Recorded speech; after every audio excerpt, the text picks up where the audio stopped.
Joe Biden was parading around his endorsement of he was endorsed by Rick Snyder, who was the Yes, former government ridiculous. of Michigan before Gretchen Who Whitmer. poisoned the residents He poisoned the yeah. fucking water in Flint, Yeah. Michigan, and did nothing about it for 7 fucking years. Under Obama, by the way, who Under drank Obama, and drank let's the be tap honest, water. Gretchen Whitmer hasn't fixed the fucking issue. No one has fixed the fucking issue. It's been, I mean, the fact that that's still going on is truly outrageous. In this country, in 2020, I do think Michael Moore is, he's a bit of an oracle, and I do think his, what he says, like I said, he does have a pulse on the community in Michigan more than any fucking idiot bobblehead on MSNBC.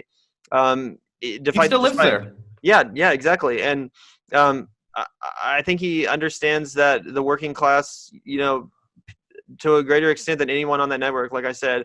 So I think that they should definitely take his words into consideration. And similarly, Bernie Sanders himself has apparently reportedly recently been voicing his concerns to the Biden camp about, you're not making the economic struggles, forefront enough. You're not talking about this enough. And I agree. I mean, I think Biden is running a fairly miserable campaign. It's totally lousy. Yeah, exactly. I mean, like, I find myself sometimes impressed watching him just because he's not, like, completely incoherent, and then I have to remind myself that that's only, like, the bar is so low that the only reason I find myself like, this man is very likely potentially going to be our president. Like, it's so insane. Yep. And he's not dynamic at all. He's not offering any path forward for this country. He's not offering any, sweeping legislation that's actually bold. The fact that he floated, called himself, said that he might be the most progressive president since FDR, and then all he's really proposing is a fucking mask mandate. Like, what are you actually proposing? Sure, there's a few, like, decent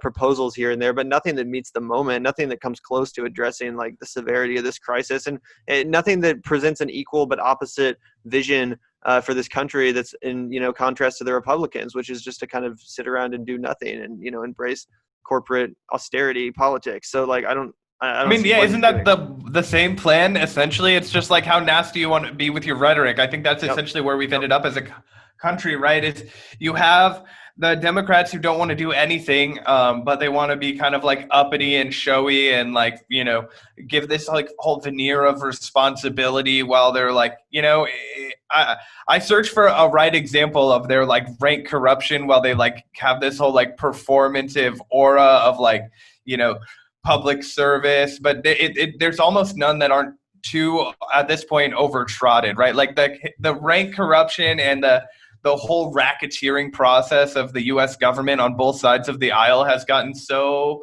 fucking extreme. And I just feel like at this point, I expect a really low turnout, and I think that benefits Donald Trump. So that's why I still give him, like, a 45% chance. I think that's fair. 45 that's a good number. I agree. Because I think that Joe Biden obviously has so many outside forces that are, kind of opening up door after door after door from them.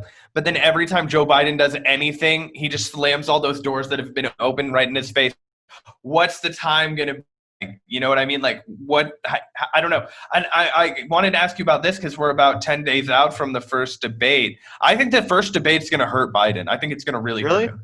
Yeah. I mean, so much depends on, whether or not Biden is all there for that debate. If he's, like, in prime mode, I think that's his only chance, though. I just don't think he'll be able to do it. I think that if they, if he drinks some coffee or takes some Adderall or whatever he needs to do, if he gets in that, same headspace that he was when he debated Bernie, or, when he's doing better, when he's doing mentally better, cognitively, he's all there.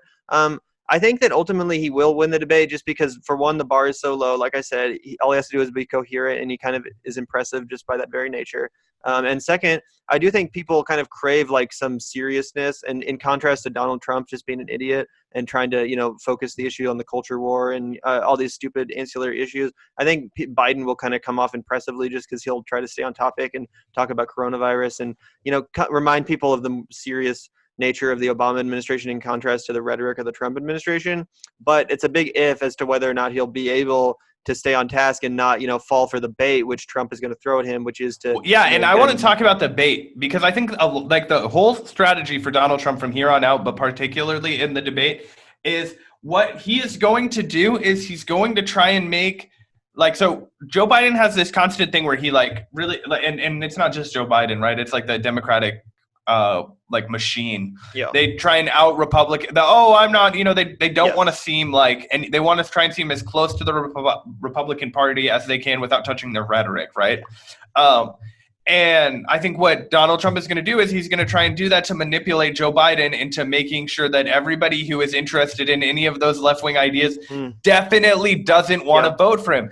Because we talk about it all the time. Anybody who is conservative or conservative-leaning, they're already voting for Trump. Like the silent Trump vote, anybody who's really concerned about their taxes and doesn't give a fuck about people of color and or minorities in this country, they're going to vote for Trump, and they're not going to tell you about it publicly because it's so and it's interesting. There's been statistics about this. Polling has shown that Democrats are way more likely to 85% of Democrats are like, oh yeah, I'll tell you who I'm going to vote for. Whereas Republicans, it's 67% because a lot of them, I think there was 32% of the people that responded to the poll said that there was a bias against people that hold their views. And it was people who were holding conservative views that felt that way. So, you got to imagine that there's more people who are voting for Trump than are saying it. And I think that that's true, more true now than ever before. True. Yeah, especially. And so I like to in my brain give Trump 3 to 4 points depending on the poll.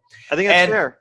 That makes me scared about Michigan, dude, because if you're going in and right before and you have a poor debate performance and you're really only soft up 4, I don't know. And I think it's the same way. I think it's the same story in Pennsylvania. And I think that when Biden's on the debate stage and he's saying, no, I don't support Medicare for all. I don't support free college. I support pulling yourself up by your bootstraps. Fuck you, dude. I don't want to vote. I don't have time to vote for that. Why didn't I vote for the Republicans? I'm not going to. No, people don't get out and vote on identity. We learned that in 2016 the hard way. Yeah. And like I said, I just don't think Biden has enough of a message that he's offering any of these people for anyone to be excited about voting for. I mean, if you ask your average person, what does Biden represent or what is he running on? They're basically just going to tell you, I guess, masks and science and, being a serious person. Paris climate agreement. Trump, just this kind of generic stuff that I mean, we can all agree that is. Wait, dude, you didn't see that Kamala Harris was looking super fresh in those Tims? Yeah, those Tims, right? Yeah. Oh my God. I'm sure they'd love to, talk about that for the rest of the election cycle instead of touching anything substantive. And of course, like always, his best strength is just letting Trump say stupid things and self-destruct. If Trump just says enough dumb stuff and, makes a fool of himself enough, then Biden can just coast nicely to victory. It's if the conversation gets refocused on his record, on everything he's said and done. That's when, he gets awkward and gets weird and he gets defensive. But yeah, and I think that's why Donald Trump, similarly to Joe Biden, would be best suited, but to just kind of stay off, not do too many interviews, kind of just do controlled press settings where he can set the narrative. I mean, both of them are just so bad at this point at actually, interfacing with the press, interfacing with the public. They come off as bad. I mean, Biden sometimes they both sometimes come off as okay, but I just feel like whenever they're seriously pressed, it gets really bad.